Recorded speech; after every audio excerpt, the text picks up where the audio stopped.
mga sinabi po siya dito sa dalawa na gagandahang binibini, no?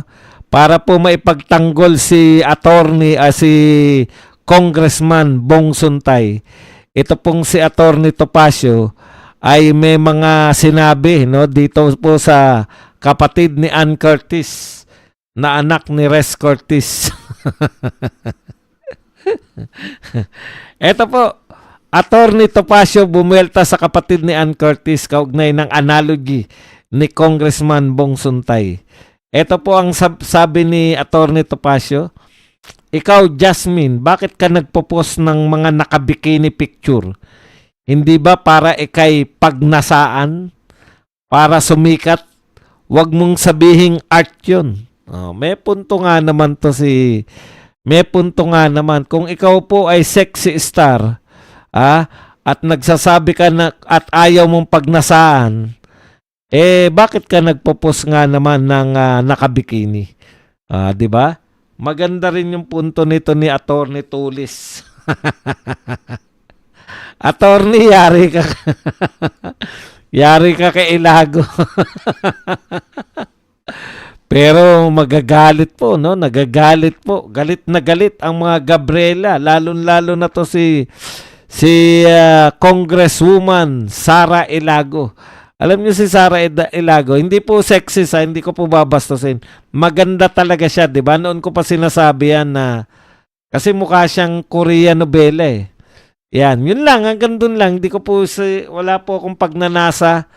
Hindi po natin dapat pinagnanasahan yung mga Ito po ang sinabi ni Attorney Topacio hinggil po dito kay Sara Ilago. Yan. Sabi ni Attorney, ang punto po kasi ni Attorney Topacio, wala po siyang nakikita na mali, ay maganda po yung analogy ni Congressman Suntay. Kasi po yung analogy niya, hindi po pwede, wala pong kasalanan yung nag-iisip ka lang. Yung nasa isip mo lang at hindi mo ginagawa, hindi po yan anong tawag doon? Kakaso-kaso. Hindi ka dapat kasuhan dahil sa yung iniisip. Hanggat hindi mo yan isinasagawa, no? Hanggat yan hindi mo isinasagawa, ay hindi ka pwedeng kasuhan. Indepensa yan.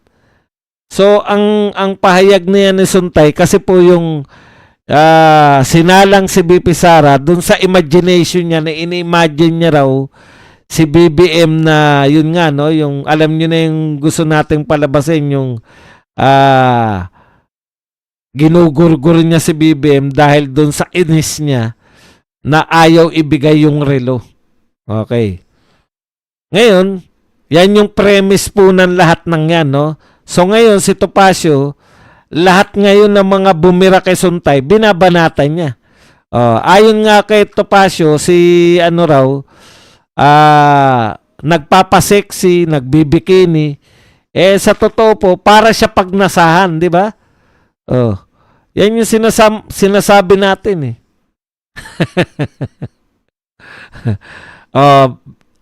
Ayon pa kay Topacio, ito po ang sabi. Wala raw siyang pakialam kung magalit sa kanyang publiko. Katulad po, hinalimbawa niya, ako dati, ito mismo sinabi niya, ako dati pinagnasahan ko si Sara Ilago eh. Naamoy ko noong hearing namin sa DOJ. Ano yung naamoy mo? Ibig mo sabihin, hindi mo siya pinagnasahan dahil sa itsura niya. Pinagnasahan mo siya nung may maamoy ka. Grabe naman to Akala ko naman dahil napakaganda ni Sara Ilago. Siguro kasama na rin yun, no? Sa kagandahan ni Sara Ilago, nabighani itong pero may sinasabi siyang naamoy ko noong hearing namin sa DOJ. Matulis ka na. Matulis ka na, medyo ano ka pa? May pagka-chismoso ka pa, attorney. Ano ba yung sinasabi mo na amoy mo? Naamoy mo kaya ka nagnasa? Grabe na. Totoo ba ang chismis? Anak ng tinapay. Matagal ko na naririnig yan eh. Ako hanggat hindi ko naamoy eh, hindi po tayo basta naniniwala. O na... Nampu pa, panay ka no ng mga didi. Si Caitlyn. Doon na lang ako sa ano, sasayaw na lang ako ng ano, hawak mo ang beat.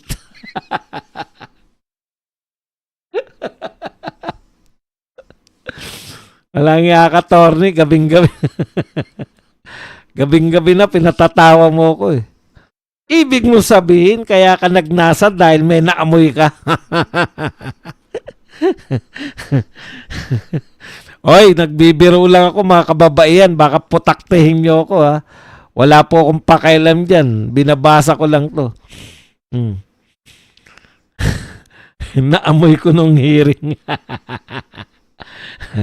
Magalit na kayo kung magagalit kayo sa akin. Dahil ba sa naamoy mo? I don't care kasi talagang ako suklam na suklam sa hypocrisy, kaplastikan, kasi I always say what I mean and I mean what I say. Yun naman pala. Galit pala to si Torny sa kaplastikan. Yung sabi nga ni Torny, natural lalaki yan si... Asan ba yun? Meron siyang sinabi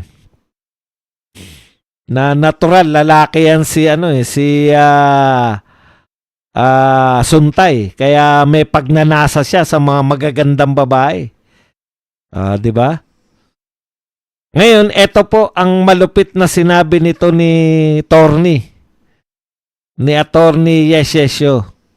Kaya niya nasabi yung hypocrisy at kaplastikan.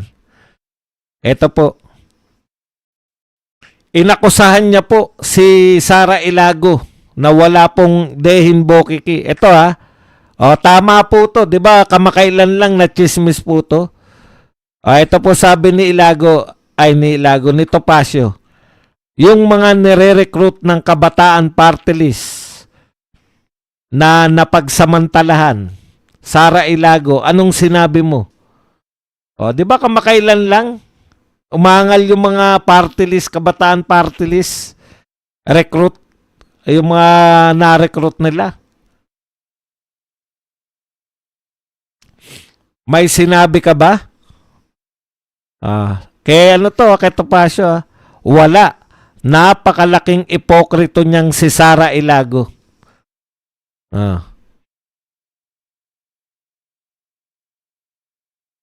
Sinabi niya pa, eto pa, yung complaint namin kay sa Lucena, ini-empower nyo, pagre-recruit ng mga babae, inaabuso doon sa bulubundukin. Wala kayong sinabi, yan ang sinasabi ko. Punong-puno ng ipokrito ang House of Representatives. Tapos, si Congressman Suntay, imagine lang, galit na galit kayo. Pero yung mga aktual na nagre-reklamo, kapartido nyo. Anong masasabi mo, Sara Ilago?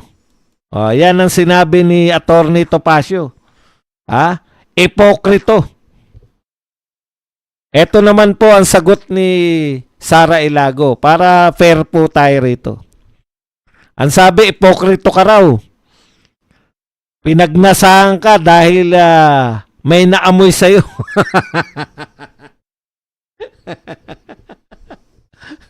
Langya ka, Torny.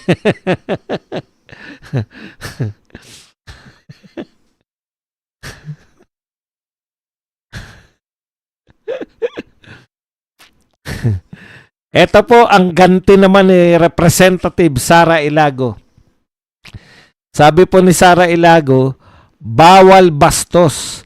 Hindi natin to palalagpasin. Aba, grabe yan, Torny ha. Pinagbantaan ka. Walang puwang. Kailangan nating panagutin. Walang puwang sa lipunan ang naghangad. Sa lipunang naghangad ng tunay na pagbabago ang ganitong kaisipan at pag-uugali. Patuloy na kumilos, mag-organisa upang wakasan ang lahat ng anyo ng seksismo at karahasan laban sa kababaihan. Grabe, no? Ang tatapang, no?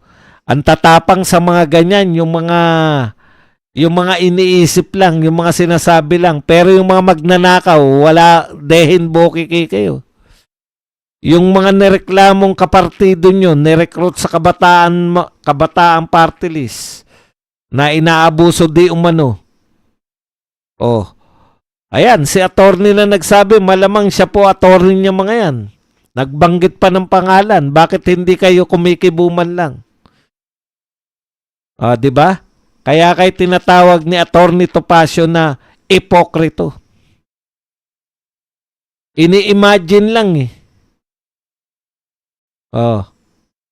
Halos isumpa na ninyo, pero yung mga ginawan ng kahalayan ni hindi kayo kumikibo. Isa pa, yung nilapastangan po tayo na ninanakawan ni hindi nyo binabanatan si BBM.